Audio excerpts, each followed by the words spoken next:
पहले demographic indicators, now growth indicators. Correct, किस term में बात करेंगे? Growth of GDP and sector growth. तो पहले जीडीपी की बात कर देते हैं। Growth rate of GDP, GDP growth rate is considered as the single most important indicator of an economy during the period. Single most important indicator of the economic growth of a country. China with the second largest GDP in the world, highest USA के, second highest GDP in the world China।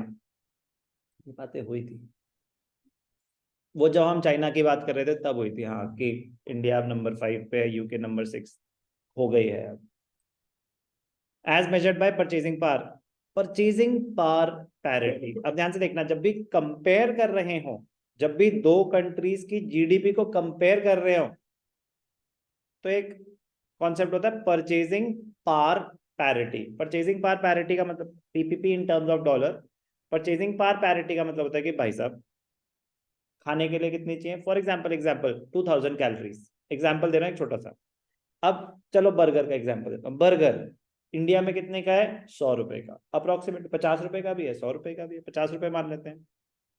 US में कितने का है? For example $2। तो कह रहे जो चीज यहाँ 50 रुपए की है वहां $2 की है। $2 मेरे लिए कितने रुपए हो गए? अगर सिंप्लीफिकेशन के लिए 80 मान लूं, वैसे तो 85 के आसपास है बट 80 मान लेता हूं, तो मेरे लिए तो $2 160 रुपीज हो गए। तो परचेजिंग पावर पैरिटी होती है कि what is GDP? It is the value of final goods and services produced in a country. Now the value of goods and services produced in a country may be different in different countries. Same चीज की मैंने 1000 unit बनाई, India में उसकी value कुछ और हो सकती है, चाइना में उसकी वैल्यू कुछ और हो सकती है, यूएस में उसकी कुछ वैल्यू और हो सकती है। तो कंपैरिजन के लिए एक कॉमन इंडिकेटर निकाला, परचेजिंग पावर पैरिटी। पहले कह रहे परचेजिंग पावर को एट पार लाओ, फिर कंपेयर करो तो कंपैरिजन पॉसिबल होगा। अदरवाइज ये नहीं कि फॉर एग्जांपल आप इंडिया में 1 लाख रुपए कमा रहे हो और यूएस में आप कमा रहे हो फॉर एग्जांपल $1100, घूम फिर के बाद वही आती है, ठीक है ना? मतलब मैं कह रहा हूं उतने ही कमा रहे हो, $1100 कमा रहे हो, यहाँ कमा रहे हो 1 लाख रुपए। दोनों की इंडियन मॉनेटरी टर्म में वैल्यू अप्रोक्सीमेटली 1 लाख रुपए हो जाएगी, या $1200 कमा रहे हो, जो भी है। जरूरी नहीं है कि स्टैंडर्ड ऑफ लिविंग सेम हो सकता है 1 लाख रुपए में आप अच्छे खासे शौक पूरे कर पा रहे हो और वहां $1100 में उन शौक पूरे, वो कह रहे सर्वाइवल हो रहा है, बस सर्वाइवल, कह रहे रेंट भी निकल जाता है आधे से ज्यादा। तो कह रहे यहाँ पे तो यार 20 25 30 हजार में रेंट का हो जाता है, फिर भी 70 बचता है, फिर खाना पीना भी हो जाता है। कह रहे 1 लाख में तो मैं अकेला जी रहा हूँ, बड़ा मजा आ रहा है। वहां पे $1100-1200 में अकेला जी रहे हैं, तो जरूरी नहीं है कि same standard of living maintain कर पाए। Why? Because of the difference in the cost of living. Point is यहाँ के 1 लाख रुपए और वहां के 1 लाख रुपए बराबर नहीं होते। वहां के $1 लाख कितने हो जाएंगे? 85 लाख रुपीज हो जाएंगे। समझ आ रही है बात? तो वहां की स्टैंडर्ड ऑफ लिविंग अलग है, यहाँ की स्टैंडर्ड ऑफ लिविंग अलग है, जिसकी वजह से कॉस्ट ऑफ लिविंग अलग है। फिर कंपेयर कैसे करें? PPP, purchasing power parity. क्या होता है ये परचेजिंग पावर पैरिटी? आपके अंडरस्टैंडिंग के लिए एग्जाम में ये नहीं आएगा what is purchasing power parity, but you should know it shows the equality of purchasing power among countries. It is the quantity of goods and services that can be bought with a unit of money. कि for example $1 है, तो $1 का India में कितना सामान आ सकता है, China में कितना आ सकता है, यूएस में कितना आ सकता है, या पाकिस्तान में, अगर 3 कंपैरिजन हो रहे तो एक आइडिया होगा कि $1 की परचेजिंग पावर क्या है आपकी कंट्री में, चाइना में कितने में। तो फिर पता चलेगा कि आपकी कंट्री, आपकी इकोनॉमी के टर्म में, तो फिर अगर आप इतने रुपए कमा रहे हो तो उसको पहले हमें फिर डॉलर्स में कन्वर्ट करना पड़ेगा कि डॉलर में कितने हैं, फिर चाइना को डॉलर में कन्वर्ट करना पड़ेगा, पाकिस्तान को डॉलर में कन्वर्ट करना पड़ेगा। डॉलर और पीपीपी डॉलर अलग बात होती है। PPP is purchasing power parity in terms of dollar. वो नॉर्मल बस ये नहीं कि बस क्या रेट चल रहा है, 85 चल रहा है, चलो डॉलर में कन्वर्ट कर दो। 85 का तो आपकी कंट्री में चल रहा है, उनका अलग हो सकता है। वहां पे तो मतलब पाकिस्तान में तो इन्फ्लेशन की वजह से और इकोनॉमिक रिसेशन की वजह से डॉलर का रेट बहुत ही ज्यादा बढ़ गया था। पॉइंट, एक इंडिकेटर निकाला उन्होंने कंपैरिजन का, जीडीपी कंपेयर करने के लिए एक इंडिकेटर निकाला, परचेजिंग पावर पैरिटी। तो हर एक कंट्री की GDP PPP in terms of dollar पहले कैलकुलेट होती है, फिर कंपेयर करी जाती है। बस इतना सा पता होना चाहिए आपको। What is PPP? It is the quantity, purchasing power parity. It is the quantity of goods and services which you can buy with a unit of money. At the international level, the unit of money of India, Pakistan and China, unit of India, rupees, China, yuan or Pakistan, Pakistani rupee. The value of each domestic currency is different in different countries. सब आपके यहाँ 1 रुपए की value कुछ और है, China में Indian rupee के 1 रुपए की वैल्यू कुछ और हो। For example, 1 rupee in India cannot buy the same quantity of goods and services in Pakistan or China as it can buy in India.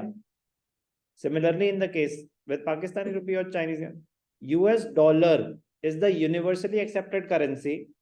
Therefore, GDPs of different countries are expressed in US dollars and called PPP US dollars. So GDP will be converted into PPP as per USD, तब comparison होगा, तब comparison होगा।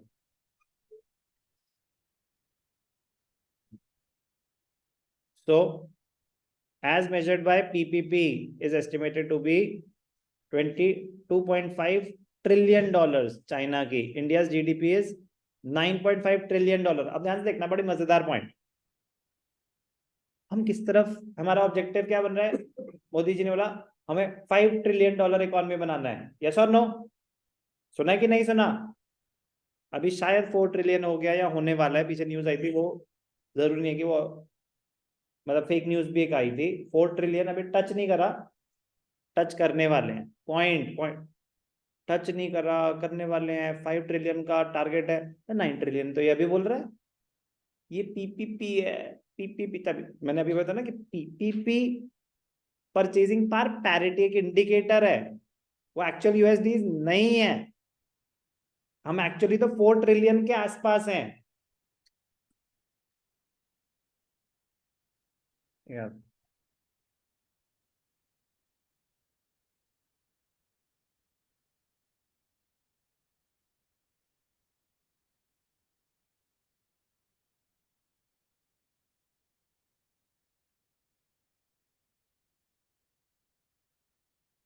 ये देखो, मैं कहा ना 4 trillion अभी टच नहीं करा हमने। ये देखो, $3.7 ट्रिलियन ये हमारी जीडीपी। और पीपीपी, पीपीपी तो इन टर्म्स ऑफ डॉलर है।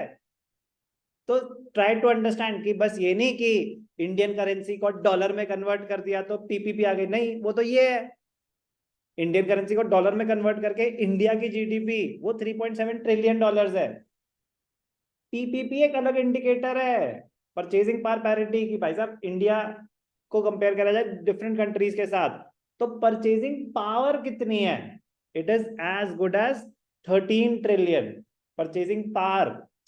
क्योंकि बहुत सारी कंट्रीज में हम उतने ही पैसों में ज्यादा सामान खरीद पाएंगे, किसी में कम खरीद पाएंगे, तो वो एक एवरेज कैलकुलेट कर लेते हैं। तो पीपीपी एक अलग इंडिकेटर है, कैलकुलेशन तो आपके स्कोप पे बहुत दूर है। मैं बस ये बता रहा हूँ कि डॉलर में आपकी जीडीपी कन्वर्ट करना और पीपीपी यूएसडी में कन्वर्ट करना दो अलग बात है। तो क्या होता है कि नहीं पढ़ा होता तो आपको लगता है कि बस डॉलर में कन्वर्ट, आपके आईएनआर है, आप आईएनआर को डॉलर में कन्वर्ट कर दो। आपकी युआन है, आप युआन को डॉलर में कन्वर्ट कर दो। आपके पाकिस्तानी रुपया आप डॉलर में कन्वर्ट कर दो, अब कंपेयर कर लो। नहीं, वो तो GDP in terms of dollar हुई।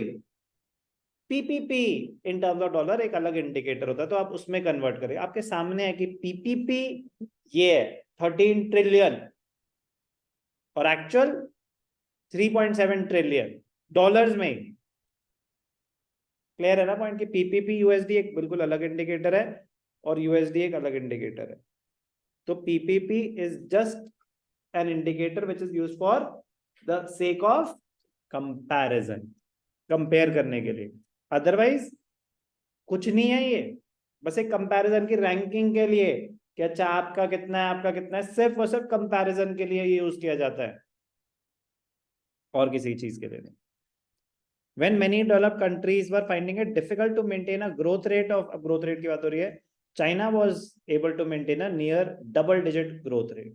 तो ध्यान से देखना, कह रहे कंपैरिजन के दो इंडिकेटर, दो तरीके हैं, एक जीडीपी कंपेयर कर लो, एक growth rate of GDP. Growth rate of GDP और जीडीपी दो अलग टर्म्स है। ग्रोथ रेट 80 to 90, 15, 17, 80 to 90 में चाइना बहुत अच्छा कर रही थी, अब इंडिया बहुत अच्छा कर रही है, चाइना का तो और कम होता जा रहा है। चाइना उतना मेंटेन नहीं कर पा रही।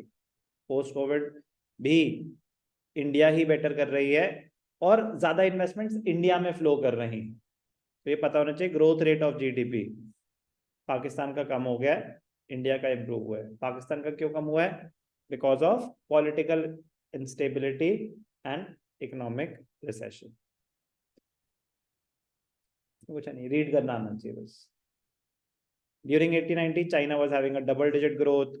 1517, there was a drastic fall in China's growth. ये भी 17 तक का है, कोविड का तो इम्पैक्ट आया ही नहीं है।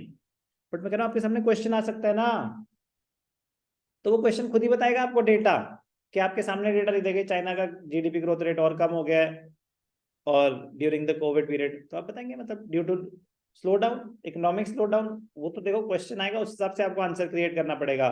बट मैं कह रहा हूँ कि हो सकता है वो नए डेटा की बात करें, जब वो नए डेटा की बात करेंगे तो डेटा वही देंगे। आपका काम नहीं है सर्च करके डेटा फाइंड आउट करना, बिल्कुल भी नहीं है। बट मैं कह रहा हूँ यू शुड बी प्रिपेयर्ड कि आपके सामने डेटा आ जाए, उसको लिखना तो आना चाहिए, उसके लिए आपके वर्ड्स यही यूज होंगे। Pakistan also met with a decline in annual growth rate from 6.3 to 5.3। वो भी कब? ड्यूरिंग 1517 ये है। As per some scholars, the probable reasons for slow growth were political instability, over dependence on remittance and foreign aid, along with volatile performance of the agricultural sector. तो ये important है, अलग से समझो what were the reasons for decline in GDP, decline in the growth rate of GDP of Pakistan, ऐसा question आ सकता है, तो ये बताना पड़ेगा आपको। इंडिया सर, लेकिन डेटा अगर हमारे सामने लिख दें तो हमें ये कहाँ लिखा है डेटा में, रीजन कहाँ दिख रहा है? तो वहीं तो आपका पढ़ाई काम आएगी, कि रीजन आपको बताना पड़ेगा कि ऐसा क्यों, ठीक है ना? तो जितना पता है, जितना बता रहे उतना ही आपको, जितना नहीं बता रहे उस आपको बाहर से नई नॉलेज गेन करने की जरूरत नहीं। ओके,